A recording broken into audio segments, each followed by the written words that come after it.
আত্তাহিয়াতু এর পিছনে এত সুন্দর একটি গল্প তা জানা ছিল না। আমার বিশ্বাস সবার ভালো লাগবে এবং পড়ার মনোযোগও বাড়বে ইনশাল্লাহ। আত্তাহিয়াতু আসলে অনেক গুরুত্বপূর্ণ একটি দোয়া।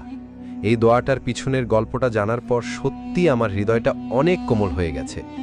আত্তাহিয়াতু আসলে আল্লাহর সাথে আমাদের মহানবী সাল্লাল্লাহু আলাইহি ওয়াসাল্লাম কথোপকথন একটা অংশ, যা আমাদের মহানবী সাল্লাল্লাহু আলাইহি ওয়াসাল্লাম ইসরায়েল মিরাজ যাত্রার সময় হয়েছে মহান আল্লাহর সাথে। মহানবী সাল্লাল্লাহু আলাইহি ওয়াসাল্লাম যখন আল্লাহর সাথে কথোপকথন শুরু করে তখন আল্লাহকে আসসালামু আলাইকুম বলেননি। তাহলে কি বলেছিল?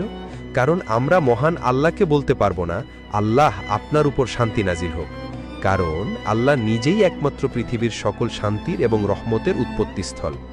মহানবী সাল্লাল্লাহু আলাইহি ওয়াসাল্লাম আল্লাহকে উদ্দেশ্য করে বলেছিলেন, আত্তাহিয়াতু লিল্লাহি ওয়াসসালাওয়াতু ওয়াত-তাইয়্যিবাতু, অর্থ যাবতীয় সম্মান, যাবতীয় উপাসনা ও যাবতীয় পবিত্র বিষয় আল্লাহর জন্য। উত্তরে মহান আল্লাহ বলেন, আসসালামু আলাইকা আইয়ুহান নাবিয়্যু ওয়া রাহমাতুল্লাহি ওয়া বারাকাতুহু, অর্থ হে নবী, আপনার উপরে শান্তি বর্ষিত হোক এবং আল্লাহর অনুগ্রহ ও সমৃদ্ধিসমূহ নাজিল হোক।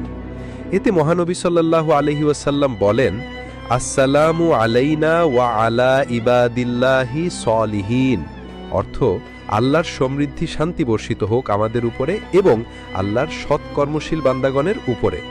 মহান আল্লাহ এবং মহানবী সাল্লাল্লাহু আলাইহি ওয়াসাল্লাম এই কথোপকথন শুনে ফেরেশতারা বলেন, আশহাদু আল্লা ইলাহা ইল্লাল্লাহু ওয়া আশহাদু আন্না মুহাম্মাদান আবদুহু ওয়া রাসূলুহু, অর্থ আমি সাক্ষ্য দিচ্ছি যে আল্লাহ ব্যতীত কোনো উপাস্য নেই এবং আমি সাক্ষ্য দিচ্ছি যে মুহাম্মদ সাল্লাল্লাহু আলাইহি ওয়াসাল্লাম তার বান্দা ও রাসূল।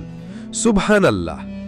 এখন আমি এবং আপনি আত্তাহিয়াতুর গুরুত্ব এবং পিছনের ইতিহাস জানতে পারলাম।